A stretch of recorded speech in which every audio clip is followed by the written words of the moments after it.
Hello दोस्तों, स्वागत है आपके अपने YouTube चैनल पर। मैं अंकित आज से आप लोगों को कक्षा 6 के एनसीईआरटी बेस्ड साइंस का विषयवार अध्ययन करेंगे। तो दोस्तों, इसमें हम देखते हैं कि इसमें कौन कौन से चैप्टर्स हैं जिनको हम लोगों को पढ़ना है कक्षा 6 में। तो सबसे पहला है हमारा चैप्टर भोजन यह कहाँ से आता है। उसके बाद भोजन के घटक के बारे में पढ़ना है। फिर पढ़ना हम लोगों को तंतु से वस्तु तक। और हमारा चौथा है वस्तुओं के समूह बनाना। पांचवा है पदार्थों का पृथक्करण। छठवां है हमारे चारों ओर के परिवर्तन। और सातवां है पौधों को जानिए। फिर उसके बाद हमारा आठवां चैप्टर है शरीर में गति। शरीर में गति के बाद हम लोग पढ़ेंगे नौवां हमारा चैप्टर सजीव एवं उनका परिवेश। उसके बाद पढ़ेंगे हम लोग 10वां गति एवं दूरियों का मापन। उसके बाद हम लोग पढ़ेंगे प्रकाश, छाया एवं परावर्तन। उसके बाद हमारा अगला चैप्टर होगा विद्युत तथा परिपथ। उसके बाद हमारा अगला होगा 13वां चैप्टर चुंबकों द्वारा मनोरंजन। उसके बाद हम लोग पढ़ेंगे जल के बारे में। फिर हमारा 15वां होगा हमारे चारों ओर वायु, यानी कि हम लोग वायु के बारे में इस चैप्टर में अध्ययन करेंगे। उसके बाद हमारा कक्षा 6 का अंतिम टॉपिक है कचरा संग्रहण एवं निपटान। तो दोस्तों, कक्षा 6 की एनसीईआरटी में पूरे 16 चैप्टर्स दिए गए हैं। इन सभी चैप्टरों को हम लोग क्रमवार देखेंगे। तो दोस्तों, आज का हमारा चैप्टर होगा भोजन यह कहाँ से आता है। तो दोस्तों, आज का हमारा पहला चैप्टर है भोजन यह कहाँ से आता है। इसमें हम लोगों को पढ़ना है सबसे पहले भोजन के बारे में। उसके बाद हमारा दूसरा टॉपिक होगा संघटक। संगठक के बारे में जानेंगे ये क्या होता है। उसके बाद हम जानेंगे भोजन के संगठक के बारे में कि भोजन में कौन कौन से संगठक आते हैं। दोस्तों, भोजन के संगठक के बारे में जानने के बाद हम जानेंगे कि जो भोजन या खाद्य पदार्थ होता है उनका स्रोत क्या है। भोजन या खाद्य पदार्थों के स्रोत। तो भोजन और खाद्य पदार्थों के स्रोत के अंतर्गत हम लोग देखेंगे पहला पादपों से प्राप्त खाद्य पदार्थ।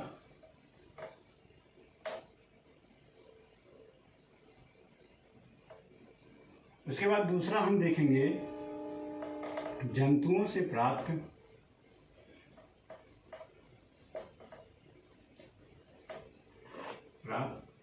खाद्य पदार्थ।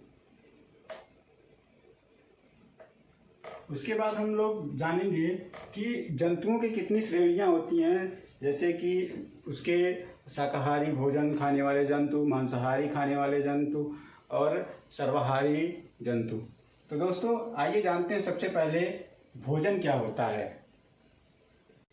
तो दोस्तों, भोजन हमारे लिए कोई नया शब्द नहीं है। यह हमारे दैनिक क्रियाकलापों की पूर्ति के लिए जो ऊर्जा होता है, उस ऊर्जा जो हमें प्राप्त होती है वो भोजन से हमें प्राप्त होती है।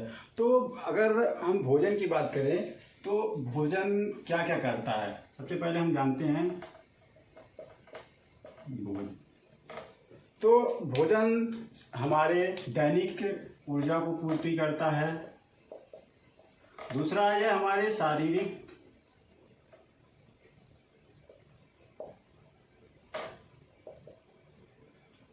वृद्धि में सहयोगी होता है, शारीरिक विकास में सहयोगी होता है।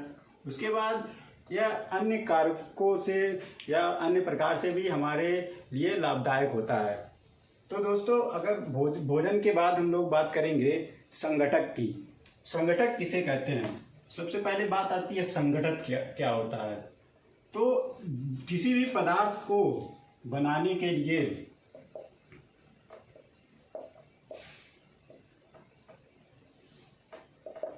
किसी भी भोज्य पदार्थ को बनाने के लिए जिन जिन तत्वों की आवश्यकता होती है उसे हम क्या कहते हैं, संगठक कहते हैं। अब बात आती है कि ये भोजन के संगठक के बारे में बात करेंगे तो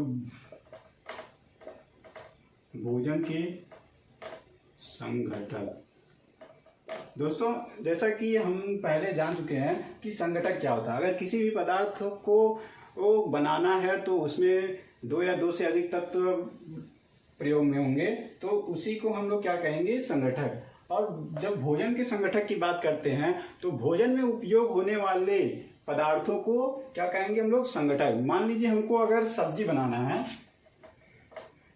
बनाना है तो इसमें हम लोगों को क्या क्या आवश्यकता होगी। सबसे पहले हमको आवश्यकता होगी इसमें सब्जियां, कुछ सब्जी जैसे ये आलू, उसके बाद पानी के बाद मसाले।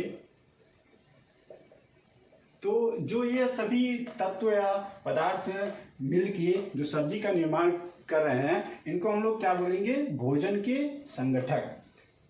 ठीक है दोस्तों, अब हम लोग आगे जानेंगे हम लोग भोजन या खाद्य पदार्थों के स्रोत के बारे में, भोजन या खाद्य पदार्थों के स्रोत के बारे में। तो दोस्तों अब बात करेंगे खाद्य पदार्थों के स्रोत। अब खाद्य पदार्थों के स्रोत जो भी हमें खाद्य पदार्थ जिन चीज़ों से मिलती है वो क्या होते हैं, हमारे खाद्य पदार्थों के स्रोत होते हैं। यह 2 प्रकार के स्रोत होते हैं। पहला, पादपों से मिलने वाला भोज्य पदार्थ या खाद्य पदार्थ। इस पादपों से मिलने वाला जो भी भोजन या भोज्य खाद्य पदार्थ हमें ये पादपों से या पौधों से मिलता है वो क्या होता है, हमारा पादपों से मिलने वाला भोज्य पदार्थ वो हमारे स्रोत के अंतर्गत आता है। जैसे कि बात करें एग्जाम्पल की तो चावल, उसके बाद गेहूं, सब्जियां, चने या सरसों इत्यादि, ये सब क्या है, हमारे पादपों से मिलने वाला भोज्य या खाद्य पदार्थ। इसमें भी अलग अलग पौधों के अलग अलग भाग से हमें अलग अलग चीज़ें खाने को मिलती हैं। जैसे कि पहले बात करें कि जड़ से, कुछ पौधों के जड़ होते हैं जिनसे जो कि हमें हमारे खाद्य पदार्थ के रूप में उपयोग होते हैं। जैसे कि बात करें तो गाजर, उसके बाद बात करें तो वो मूली इत्यादि। इसके बाद हम बात करें तना, कुछ पौधों के तने से भी हमें भोज्य पदार्थ मिलता है। जैसे कि आलू,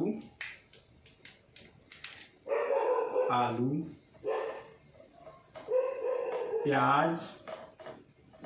आलू और प्याज जो होते हैं हमें आलू के पौधे के तने से प्राप्त होता है। उसके बाद आती है पत्ती, कुछ जो पादप होते हैं पौधे होते हैं उनकी पत्ती भी हमारे भोज्य पदार्थ के रूप में ये उपयोग होती है। जैसे कि बात करें पालक, उसके बाद बात करें मेथी, उसके बाद बात करें तो जो सरसों का भी साग लोग गांव में या खाना पसंद करते हैं, सरसों इत्यादि। उसके बाद हम लोग बात करेंगे फल के बारे में। पादपों के फल से भी हमें भोज्य पदार्थ मिलता है। फल, यह फल जो होते हैं वो 2 प्रकार के होते हैं। एक कच्चा खाने वाला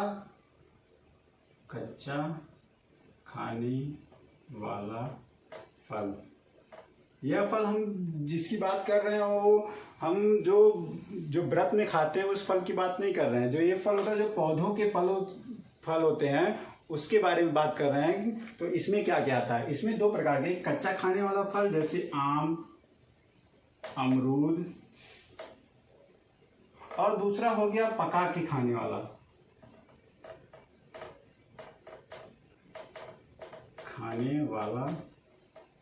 फल। इसके अंतर्गत हम बात करें तो सब्जियां आ जाती हैं, सब्जियां जैसे कि लौकी,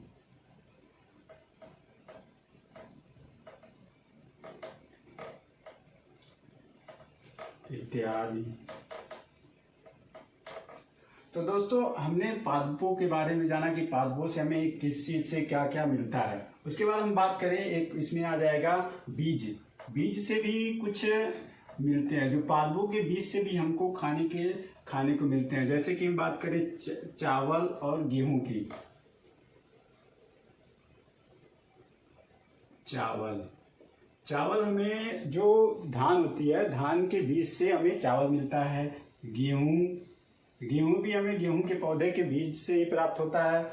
उसके बाद हम लोग बात करें जो दालें भी, जो जितनी भी दालें होती हैं वो सभी पौधों के बीज से ही प्राप्त होती हैं।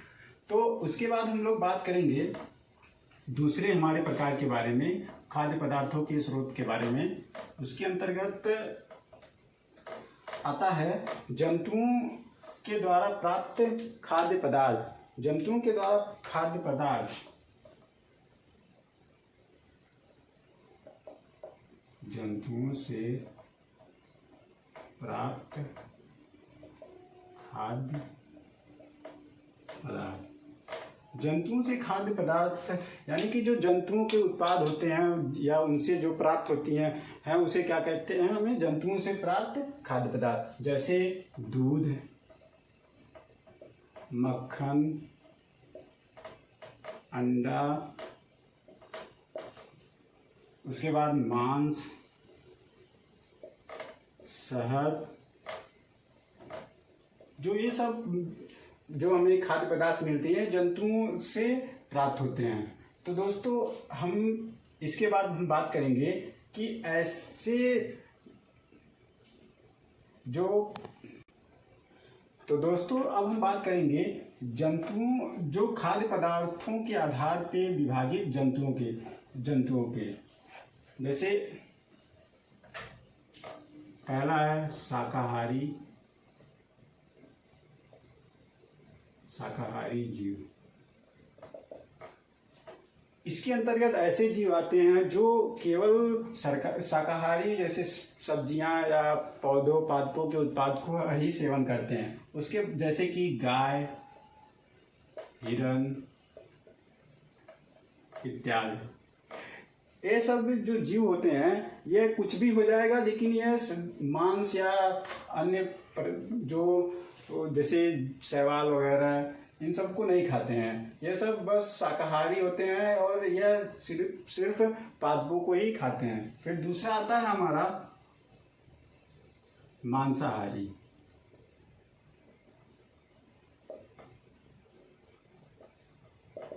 मांसाहारी जीव के अंतर्गत ऐसे जीव आते हैं जो केवल सिर्फ मांस ही खाते हैं, उसके सिवा वह ना तो वो पादप खा सकते हैं।